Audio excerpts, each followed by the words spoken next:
Hi everybody, and welcome to this week's devlog of the Outbound Ghost. If you've never seen the game, it's an adventure RPG inspired by Paper Mario and Undertale.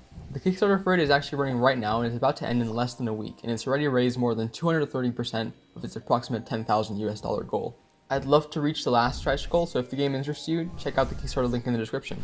But yeah, anyways, this week has been an interesting one because there's a lot of stuff that I've worked on that's more so on the boring administrative side. I can't really go over that sort of stuff, but I've refactored the button prompt in the game, so I'm going to go over that because that's a really big change. So if you're not aware, on the game's Steam page, there's a demo that I released for free in conjunction with the Kickstarter. And although the response has been really positive, there were some people that were having some issues with the controls. So part of this issue was the button prompts didn't match your control scheme. So if you were using the mouse and keyboard, it wouldn't show the appropriate keys to press when you were talking, for example. A few days ago from the upload of this video, I actually uploaded a version of the demo that fixes this, and it's all much clearer. So when you start the game, you'll be shown a selection of what controller you want to use, and the button prompts that are going to be shown in game will match that choice. So whether you choose keyboard and mouse, Xbox, Switch, PlayStation controller, everything works perfectly and you can use any of the control schemes and play the game as anybody else. And since the Xbox and PlayStation stretch goals were met recently and the game was already confirmed for Switch, this is also great for alleviating future porting work.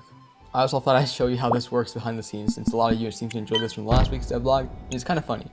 So as you can see, I'm using Unity, and for all of my tutorials, I have them set up as prefabs. So for the demo, I've only got 3. So let's look at the dash one. So as you can see, for dashing it says, press button to get a speed boost, right?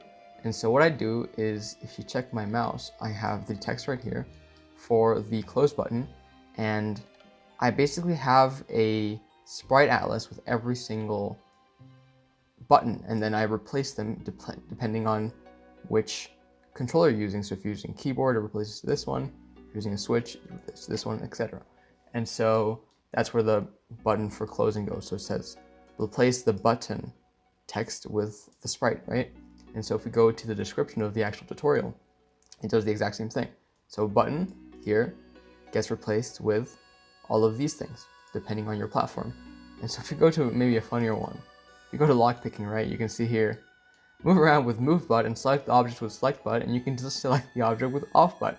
So you can imagine if there's a bug here, that's going to be a bit confusing for the players to be like, hey, what's a move butt? So I thought that was really interesting to show, and as you can see, here I have it set up similarly, where like move butt is just this button, off butt is this one, and then it depends on your platform. So as you can see, the tutorial prompts are also much improved, but there's something else that I'm going to add in the near future, which is suggested to me by Faravo on my Discord. And by the way, if you're interested in joining, the links are in the description.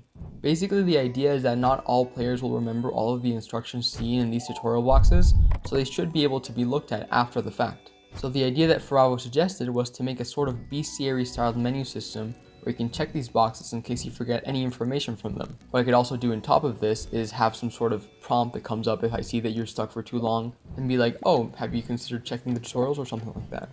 Another thing I'm going to add is more button prompts to sections of the game that are less standard. So for example, the lockpicking one or the battle system, it's a bit difficult to remember everything in the tutorial and you can't really check back and forth when you're doing these sort of things. So having prompts on the side like you can move with a stick or press this button to select this is going to be really useful, I think.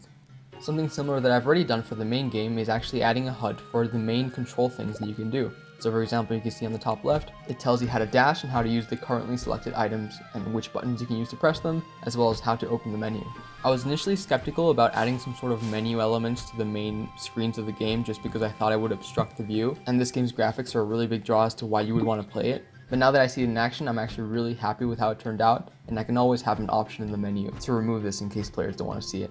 So yeah, pretty awesome progress in terms of buttons, and I'm going to add a lot of these things like the bestiary style tutorial system and the extra button prompts to the mini-games for the first Kickstarter beta, which will be in about a month or two, I hope. If you want to be the first one to test out stuff like this and story content, make sure to check out that tier on the Kickstarter, which is of course down in the description. Anyways, you guys probably clicked on the video because of the thumbnail, right? Well, I was doing some prototyping last weekend and I decided to revisit the original art style of the game. If you don't know, originally the game was inspired visually by Octopath Traveler, which is a game I really enjoy. However, despite it being mostly Octopath inspired, I got a lot of comparisons to Paper Mario when I posted clips and screenshots online, and it was probably due to the flipping character or the white outline, so it definitely makes sense. So back then, after some thinking, I decided to shift the art style to something more Paper Mario-like because of these comparisons and just the fact that the themes and gameplay of the game better fit that style anyways, I feel. And of course, I'm really glad I did because it turned out super great. But the original art style is still really awesome, and I've seen that few people actually prefer the original style. And just out of curiosity, I'd love to see what the distribution of the preference is. So leave a comment telling me which one you prefer, and I just really find that interesting. But yeah, so I revisited the art style last weekend since I felt like my general composition and lighting skills had majorly improved since I last abandoned it in September of 2020, and I'm honestly so happy that I did. If you look at a side-by-side comparison, you can tell that this little prototype nails the style much better than the old version. So it made me think, maybe I should create some sort of spin-off with it. As you can see, the camera is also third person as opposed to a pseudo top-down view like in the main game, so there's already a distinction there. I've also started making some systems programming for a cool gameplay loop I had in mind, and here's a little area that comes with it. And something related to the main game that I decided to implement actually is a little costume based off of this original pixel style. You can see here that it looks a bit wonky, but I still think it's quite charming.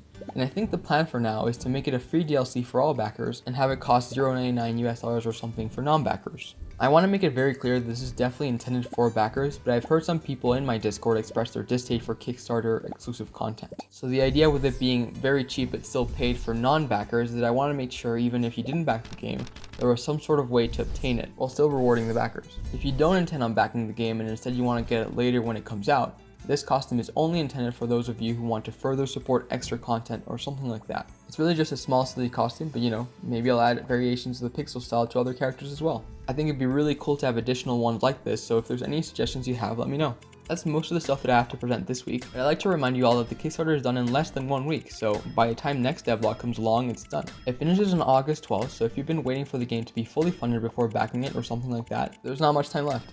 To all of you who've backed the game or supported in any way, I really want to thank you all because you've given me such an awesome opportunity to make the best version of this game I can. I can't wait to further develop the game, and I'll see you all on next Friday's devlog, which will again be the first one after the Kickstarter ends.